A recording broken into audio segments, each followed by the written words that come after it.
அஸ்ஸலாமு அலைக்கும். சந்தோஷம் இருக்கணும், சந்தேகம் இருக்கக்கூடாது, அன்பு இருக்கணும், ஆணவம் இருக்கக்கூடாது, கண்டிப்பு இருக்கணும், கட்டாயம் இருக்கக்கூடாது, விருப்பம் இருக்கணும், வெறுப்பு இருக்கக்கூடாது, நம்பிக்கை இருக்கணும், நடிப்பு இருக்கக்கூடாது, உண்மை இருக்கணும், பொய் இருக்கக்கூடாது, மனக்குற்றத்தால் கோவிலில் கூட்டம், குணக்குற்றத்தால் கோர்ட்டில் கூட்டம், செயல் குற்றத்தால் மருத்துவமனையில் கூட்டம், தியாகம் செய்யவும் மன்னிக்கவும் நன்றி கூறவும் தெரிந்து கொண்டு விட்டால் நாம் மகிழ்ச்சியையும் அமைதியையும் தேடி ஓட வேண்டியதில்லை.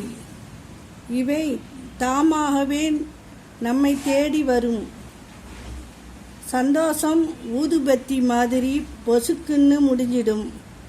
கஷ்டம் கொசுவர்த்தி சுருள் மாதிரி சுற்றி சுற்றி வந்துக்கிட்டே இருக்கும். அஸ்ஸலாமு அலைக்கும்.